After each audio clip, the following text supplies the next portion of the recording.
안녕하세요. 제게는 30 중반을 넘어가는 형이 있습니다. 이 얘기는 제 형과 형수님에 대한 이야기입니다. 지금은 30 중반을 살짝 넘은 젊은 나이에 벌써 300억대 부자지만 예전엔 정말 한심한 청년백수에다 형수님은 술집 아가씨 출신인 두 분의 이야기입니다. 제 형은 어릴 적부터 머리가 비상해서 주위 사람들의 기대를 혼자 독차지하며 자랐습니다. 지금 생각하니 그게 형한테는 큰 부담이 되었을지도 모른다는 생각도 드네요. 항상 1등만 하던 형이 고등학교에 들어가면서부터 공부에 흥미를 잃기 시작하더니 끝내는 지방에 별로 유명하지도 않은 대학에 들어가더군요. 군대도 다녀오고 졸업까지 했는데 취직도 못하더니 자기 방에서 하루 종일 게임을 하는 것도 아니고 그냥 하루 종일 각종 포털 사이트를 넘나들며 인터넷만 하더군요. 쓰잘데기 없는 인터넷 뉴스부터 각종 정보 검색으로 하루 종일 시간 때우고 말이죠. 저러고 말겠지, 곧 취직하겠지 하면서 기다려주곤 했지만 몇 년째 그러고 있으니까 가족들은 답답하죠. 사람도 안 만나고 햇볕도 안 보고 외출도 안 하고 방에 틀어박혀서 몇 년째 그러고만 있으니 정신병인가 싶기도 했죠. 그런 사람이 한두 번 외출을 하기 시작하더니 회사를 다닌다고 하더군요. 큰 회사는 아니고 직원도 몇 명 안 되는 아주 작은 회사라고 했습니다. 월급도 정말 터무니없이 적게 받고 제 형을 묘사하자면 아주 순진하고 선량합니다. 그런데 수기가 별로 없는 성격이었습니다. 언제나 허 웃고 마냥 사람 좋아 보이는 이런 형이라서 연애를 못하더라고요. 직원이 몇 명 안 되니 사내 연애도 불가능하고 그렇다고 동호회를 다니며 연애를 해보려 시도하는 성격도 아닌 것 같고요. 보다 못해서 제 후배 중에서 예쁘고 똑똑하고 모든 면에서 괜찮은 애들을 몇 명 소개시켜줬습니다. 그런데 여자애들이 하나같이 하는 말이 사람은 좋은데 재미가 없다면서 남자로서의 성적 매력이 없다고 그냥 삼촌 같다고 이렇게 애프터를 거절하더라고요. 하긴 옷도 세련되게 못 입고 농담도 잘 못하고 차도 없는 사람을 그 친구들이 좋아할 리가 없겠죠. 그런 형이 언젠가부터 연애를 한다고 하더라고요. 그런가 보다 하고 말았는데 반년 정도가 지나더니 결혼하겠다면서 여자분을 하나 데리고 왔는데 이건 뭐 숙맥 같은 형하고는 어울리지도 않을 정도의 미인을 데려왔더라고요. 키도 170이 넘어 보이고 날씬한 데다가 얼굴도 얼마나 이쁜지. 제가 지금껏 봐왔던 미인들 중에서 5손가락 안에 꼽을 정도로 상당한 미인이었습니다.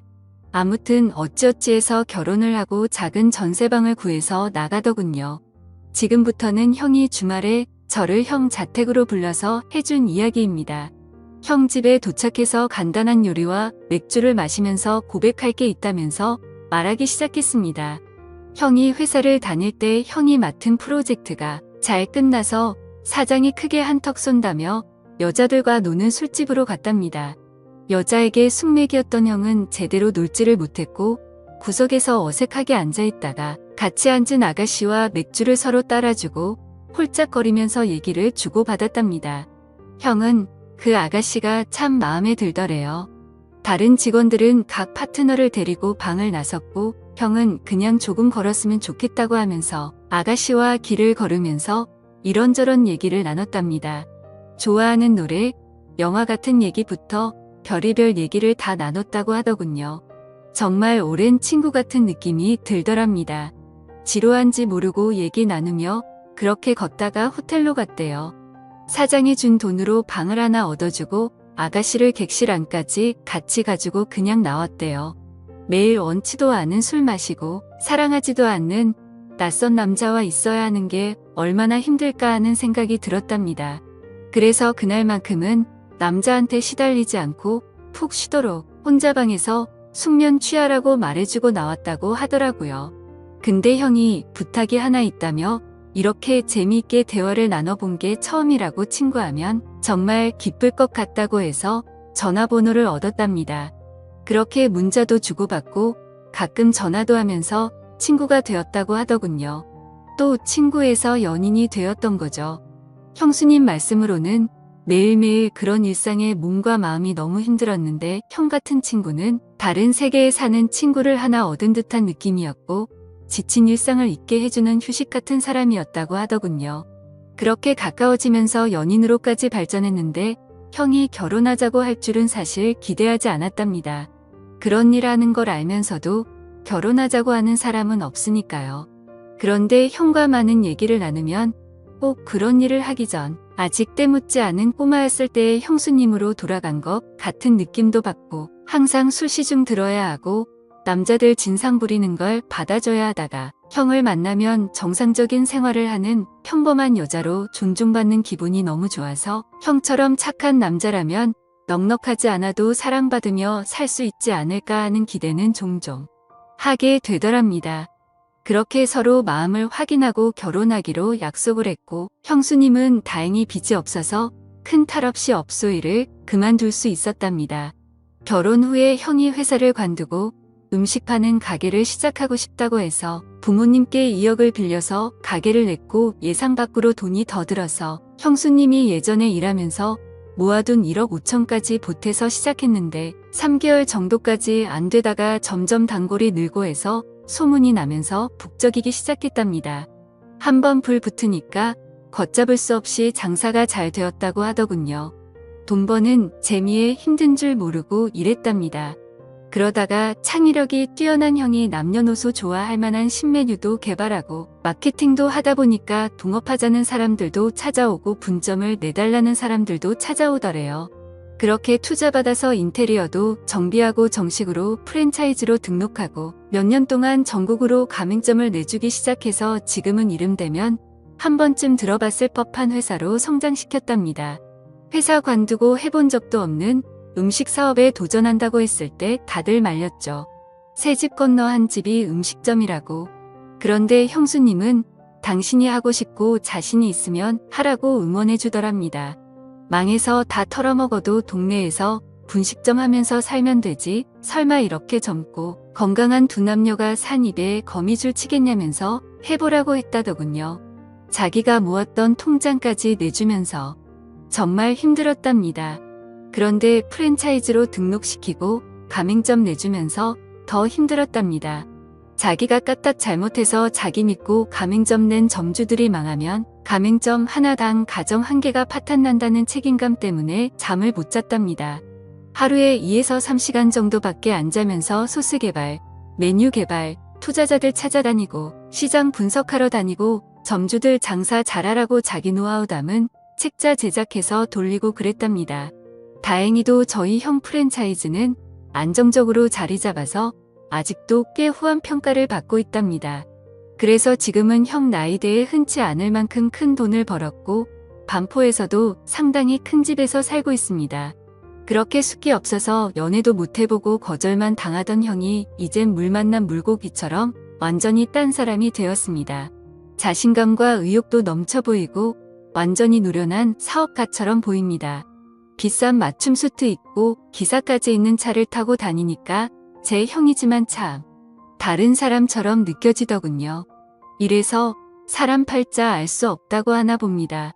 형은 지금도 바빠서 집에 늦게 들어가고 주중에 형수님과 시간을 보내주지 못해서 늘 미안해서 수시로 형수님한테 전화 걸어서 사랑한다고 말해준답니다. 그리고 주말, 주일은 정말 중요한 일이 있지 않은 한 오직 형수님과 아기만을 위해서 시간을 보낸다더군요. 주말, 주일은 형이 청소하고 설거지하고 요리까지 해서 먹인답니다. 주중 동안 그렇게 일하고 주말까지 그러면 힘들지 않냐고 하니까 자기는 사랑하는 아내랑 아이를 위해서 음식하고 설거지하면서 쉬게 해줄 수 있다는 게 너무 행복하답니다.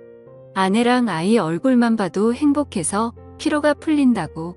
형수님은 업소일 하면서 너무나 간절히 평범한 생활을 꿈꿨었기 때문에 집에서 집안일하고 아기 키우고 형 옷 세탁하고 다림질하는 게 너무너무 행복하답니다. 저희 형수님 그렇게 부자가 되었는데도 명품백이나 시계나 외제구두 같은 거 갖고 있지 않은 것 같습니다. 형수님 말로는 주말에 형님이랑 정원에서 배달시킨 치킨이랑 맥주 한 캔씩 먹으면서 얘기하는 게 너무 행복하답니다. 딱 그만큼의 행복도 감당할 수 없을 정도라면서 형수님은 매달 부모님께 월급 정도의 용돈도 넉넉하게 보내주시고 우리한테는 볼 때마다 용돈도 주십니다. 형수님은 저보다 1살 어리십니다. 그런 형수한테 학생도 아닌 번듯한 직장 다니며 나름 연봉도 꽤 받는 제가 용돈 받는 게 웃기는 것 같아서 애도 아니고 용돈 주지 마세요 했더니 형수가 자기가 번 돈이 아니라 형님이 번 형 돈이라고 자기는 단지 전해주는 것만 할 뿐이고 아무리 나이가 들어도 형한테는 언제나 어린 동생들이니 형이 용돈 주고 싶어 할 거라면서 받으라고 하는데 이것 참 난감하더라고요. 부모님은 형수님을 참 좋아하십니다. 남편한테 잘하고 시부모님께 잘하고 참하고 인물도 훌륭하고 뭐 보는 사람마다 며느리 칭찬을 하니까요. 저희 부모님도 형수님을 딸처럼 아끼십니다. 늘 우리 딸 그러시거든요. 처음엔 형수님 외모가 너무 바비 인형 같아서 어리숙한 형 등쳐먹으려는 꽃뱀이 아닐까 하는 의심도 했었지만 지금은 존경스러울 정도입니다. 시부모님과 우리가 형수님께 너무 잘 대해줘서 형수님은 자신의 과거에 대해 숨겨온 것에 대해 지금껏 늘 죄책감을 갖고 살았답니다. 그래서 털어놓고 싶어서 지금에서야 우리한테 말하는 거라고. 그래서 저는 누가 뭐래도 형수님은 우리 식구들이 가장 좋아한 우리 형수님이었고 앞으로도 그럴 겁니다. 형님과 형수님이 성실하게 살았다는 건 알았지만 그렇게 남들보다 몇 배로 애를 쓰며 살았다는 것까진 몰랐네요. 형수님 앞으로도 우리 형님 잘 부탁드립니다. 고맙습니다. 하면서 절을 하니까 형수님이 고맙다면서 우시더라고요. 저까지 마음이 아프더라고요. 얼마나 마음고생을 하셨으면. 인간적으로 존경스럽더라고요. 잠도 못 자고 남들보다 더 애쓰며 살았고 그 정도의 큰 규모의 사업체를 잘 이끌어 가고 있고 부자임에도 사치하지 않고 참 건전하고 예쁘게 사는 걸 보니 내 형님, 내 형수님이지만 인간적으로 너무 보기 좋습니다. 부모님께는 아직은 말씀드리지 않는 게 좋겠다고 했습니다. 저야 젊으니까 이해할 수 있지만 어른들은 그렇지 않을 수가 있거든요.